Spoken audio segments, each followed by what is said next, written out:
नमस्कार मित्रांनो, आपण पहिल्यांदाच भेटतोय. वेगवेगळ्या विषयावर आपण चर्चा करणार आहोत. आज एखाद्या महत्त्वाच्या आपल्या जीवनाशी अविभाज्य अशा घटकांच्या संदर्भात आपण चर्चा करणार आहे. विषय आहे लोकशाहीचा. आता ती लोकशाहीची संकल्पना आपण या ठिकाणी समजावून घेणार आहोत. आपण आपल्या जीवन प्रणालीचा व्यक्तिगत आणि सामूहिक मार्ग म्हणून लोकशाही व्यवस्थेचा स्वीकार केला आहे. त्या संदर्भात तुमच्याशी संवाद साधण्यात मला खरं तर खूप उत्सुकता आहे. आपण भारताला स्वातंत्र्य मिळाल्यापासून लोकशाही व्यवस्थेत वावरतोय, सहभागी होतोय, तिचा अनुभव घेतोय. परंतु स्वातंत्र्यपूर्व काळात असं नव्हतं. आपण भारताचा इतिहास पाहिला असेलच. ब्रिटिशापूर्वी भारतात राजेशाही होते. जगात काही देशात हुकुमशाही होते. या दोन्ही व्यवस्थांमध्ये सत्ता व्यक्तीच्या हाती एकवटलेली असते. व्यक्ती चांगले असेल तर कारभार चांगला. याचं कारण असं की व्यक्ती समाजाकडे कुठल्या दृष्टिकोनातून पाहते हे महत्वाचं असतं. आपल्या छत्रपती शिवाजी महाराजांचंच उदाहरण घेऊया. अत्यंत प्रजाहित दक्ष राजा, सर्वांना बरोबर घेऊन जाणारा. त्यांच्या राज्यात भेदभावाला जागा नव्हती. राजाला सर्वजण सारखेच होते. याउलट हिटलरचे उदाहरण घ्या. जर्मनीचा एक हाती कारभार असलेला हुकुमशाह. त्यांच्या अतिमहत्वाकांक्षेमुळे जगाला दुसऱ्या महायुद्धाला सामोरे जावं लागले. तात्पर्य काय आहे? अशा ठिकाणी राज्याची सत्ता व्यक्तीच्या हाती केंद्रित झालेली असते. अशी केंद्रित सत्ता बऱ्याच वेळेला एकांगी राहते. परंतु याउलट लोकशाहीत सत्तेचं विकेंद्रीकरण झालेलं असतं. आणि या ठिकाणी लोकांच्या वतीनं जे लोकप्रतिनिधी काम करतात त्या लोकप्रतिनिधीवर लोकांचा अंकुश असतो. तुम्हाला अब्राहम लिंकन यांची लोकशाहीविषयीची व्याख्या माहिती आहे? ते म्हणतात, लोकशाही म्हणजे लोकांचे, लोकांसाठी आणि लोकांनी चालवलेले शासन. आणि आपले गांधीजी काय म्हणतात? लोकशाही हा जीवन मार्ग आहे. म्हणजे आपल्याला असं दिसून येईल या ठिकाणी की लोकशाहीमध्ये लोक सार्वभौम असतात, लोकांचा सत्तेवर अंकुश असतो आणि त्यामुळं एकांगी अशा स्वरूपाचे निर्णय होण्याची शक्यता खूप कमी असते. जीवन सुसह्य होण्यासाठी या लोकशाहीचा उपयोग चांगल्या प्रकारात. लोकशाही संज्ञा लोक आणि सत्ता यामधून तयार झाली. म्हणजेच शासन व्यवस्थेत प्रत्येक व्यक्तीचा वाटा असतो, ती लोकशाही. ही लोकशाही आज आपण जगतो आहोत आणि म्हणूनच आपल्याला तिची ओळख करून घेतली पाहिजे. चला मग लोकशाहीची, तिच्या तत्वांची, तिच्या प्रकारांची, तिच्या मूल्यांची आणि आणखीन भरपूर काही समजावून घेऊया. हे कशासाठी करायचं आहे? आपण या विषयाचा अभ्यास करत आहात म्हणून करायचं आहे का? हो. याचं उत्तर होच आहे. परंतु मित्रांनो, यापुढे जाऊन आपण या देशाचे जबाबदारी नागरिक आहोत म्हणून आपल्याला हे सर्व समजावून घेतलं पाहिजे. कारण लोकशाहीच्या संवर्धनासाठी नागरिकांचा क्रियाशील सहभाग महत्वाचा असतो, नाही का? बरोबर आहे ना हे? आणि म्हणून आपल्याला याच्याकडे काळजीपूर्वक लक्ष दिलं पाहिजे.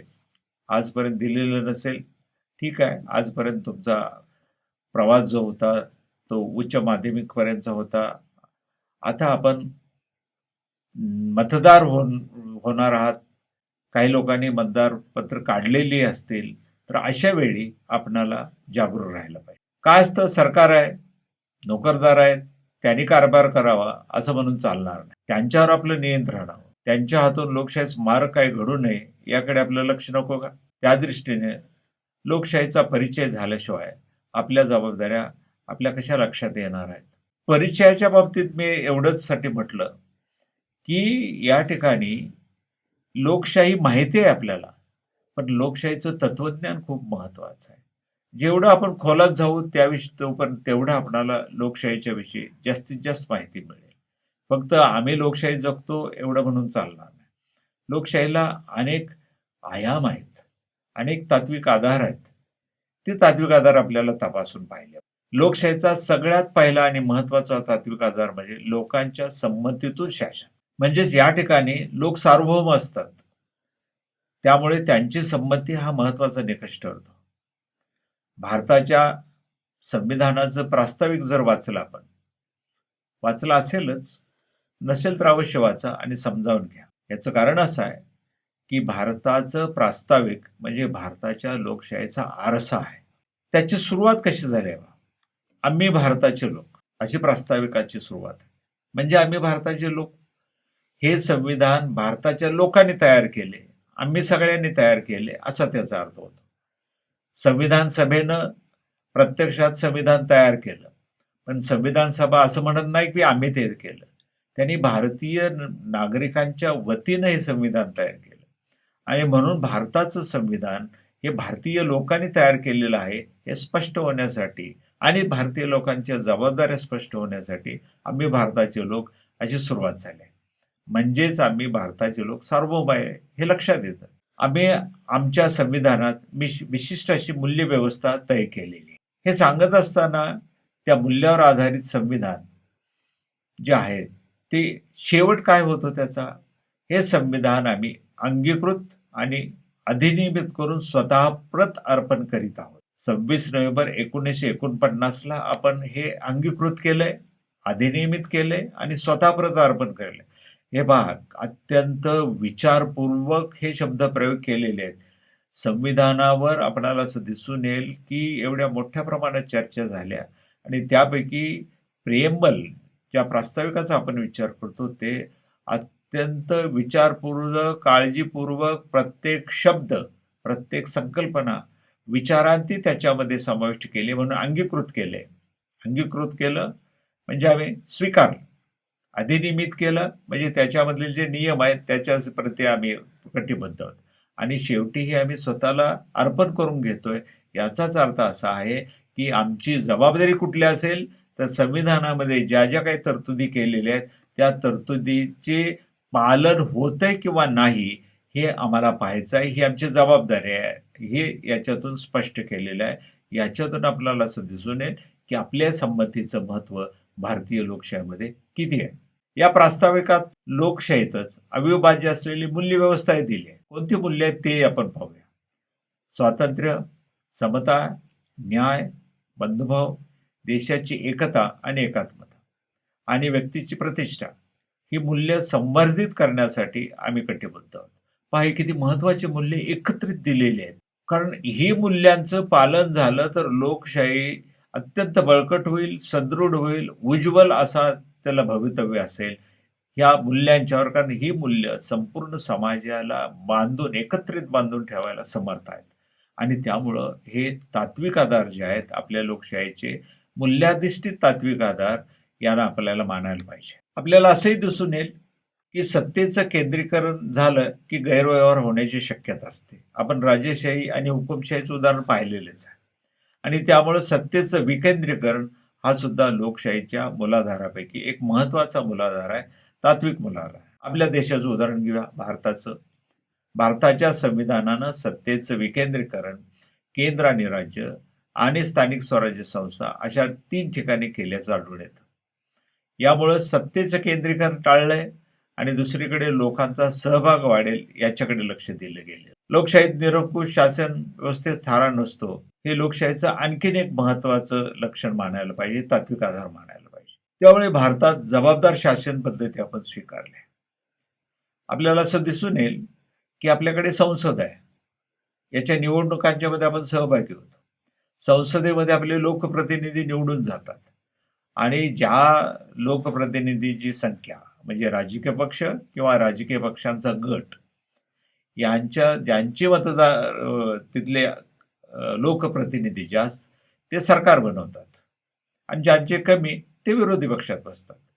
परंतु या ठिकाणी आपल्याला असं दिसून येईल की त्या कायदेमंडळातून झालेलं जे मंत्रिमंडळ तयार आहे ते मंत्रिमंडळाला स्वतःच्या इच्छेनुसार कारभार करता येत नाही.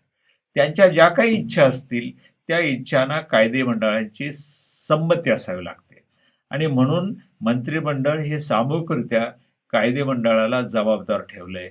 हा महत्वाचा असा आधार आहे आपल्याला दिसून येईल. यावरून लोकशाहीची तात्विक अधिष्ठान लक्षात आले असेलच. आता लोकशाही कशी कार्य करते ते आपण पाहूया. तर यामध्ये प्रत्यक्ष लोकशाही आणि प्रातिनिधिक लोकशाही यांचा समावेश होतो. प्रत्यक्ष लोकशाही म्हणजे ज्या ठिकाणी लोकांचा राज्यकारभारात प्रत्यक्ष सहभाग असतो. याचं उत्तम उदाहरण म्हणजे स्वित्झर्लंड. तिथे कायदे निर्मितीत लोकांचा सहभाग असतो. तो कसा असतो ते पाहूया. एक कायदे मंडळाने मंजूर केलेल्या विधेयकाला जनतेची मान्यता घेऊन कायदे तयार करतात. पहा, त्याच्यामध्ये लोकांची मान्यता आवश्यक असते.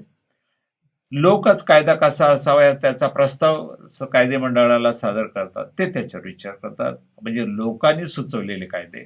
तिसरा जो पर्याय आहे तो आपल्याला असं दिसून येईल, एखाद्या महत्वाच्या प्रश्नावर लोकमत काय आहे हे प्रथमतः लक्षात घेतलं जातं आणि त्याचा विचार करून कायदे तयार केले जातात. आणि एक महत्वाचा भाग म्हणजे प्रत्यक्ष लोकशाहीचा, जर लोकप्रतिनिधी जबाबदारपणे वागत नाहीत असं जर लोकांना वाटलं तर त्यांना परत बोलवण्याचा अधिकारही प्रत्यक्ष लोकशाहीमध्ये असल्याचं आपल्याला आढळून येईल. आपल्याकडे कसं होतं की आपल्याकडे निवडून आला की त्याच्यानंतर 5 वर्षे तो लोकप्रतिनिधी राहतो.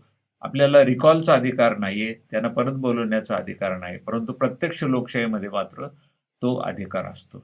आता हे जे वरचे मुद्दे मी सांगितले तुम्हाला, त्याला त्या पद्धतीनं अनुक्रमे जनमत प्रदर्शन, रेफरंडम, उपक्रम ज्याला इनिशिएटिव्ह म्हणतात, सार्वमत प्लेबिसाइट आणि प्रत्यावन रिकॉल असं म्हटलं जातं. या संज्ञा आहेत, हे पारिभाषिक शब्द आहेत, ते आपल्याला लक्षात ठेवले पाहिजेत. आता जरा प्रातिनिधिक लोकशाहीबाबत पाहूया. लोकसंख्येचा आकार लक्षात घेता शासनात सर्व लोकांचा सहभाग जिथं शक्य नसतो त्या ठिकाणी प्रातिनिधिक लोकशाही स्वीकारलेली आपल्याला आढळेल. उदाहरणार्थ अमेरिका, भारत, जगात असे अनेक देश आहेत की यामध्ये या पद्धतीचा स्वीकार केल्याचं दिसून येतं. याआधी काही प्रकार असतात: संसदीय लोकशाही, अध्यक्षीय लोकशाही, नियंत्रित लोकशाही, अशा प्रकार. भारतात आपण संसदीय लोकशाहीचा स्वीकार केला. नावातच संसद म्हणजे कायदे मंडळाचं श्रेष्ठत्व आपण मान्य केलंय. संसदीय लोकशाहीत कार्यकारी मंडळ सामूहिकरित्या कायदे मंडळाला जबाबदार असतं, याच्याविषयी आपण आत्ताच माहिती पाहिली. संसदीय लोकशाही भारताप्रमाणे इंग्लंडमध्येही कार्यरत आहे. जरा याच्याविषयी आपण खोलात जाऊन माहिती पाहूया. जास्त माहिती हवी असेल तर तुम्ही राज्यशास्त्राच्या पुस्तकामधून याच्याविषयी जास्त माहिती जाणून घ्या, कारण तेवढे डिटेल्स देण्यासाठी आपल्याकडे तेवढा वेळ नाही आहे. आपल्याला असं दिसून येईल की या ठिकाणी मी तात्विक आधारांच्या विषयी बोललो, लोकशाहीच्या व्याख्येविषयी बोललो आणि आपल्या जीवनाचा जो जीवन प्रणालीचा मार्ग आहे त्या लोकशाहीच्या संदर्भामध्ये मी बोललो. याच्यावर आपण जरूर विचार करावा आणि हा विचार सतत डोक्यामध्ये ठेवला तर आपल्याला आणखी लोकशाहीचे विविध आयाम लक्षामध्ये येतील. या ठिकाणी मी आज थांबतोय. नवीन विषयासह म्हणजे याचाच काही भाग अजूनही आपल्याला लोकशाहीचं स्वरूप पाहायचं आहे, तो आपण पुढच्या व्हिडिओमध्ये पाहूया. तोपर्यंत नमस्कार, बाय बाय.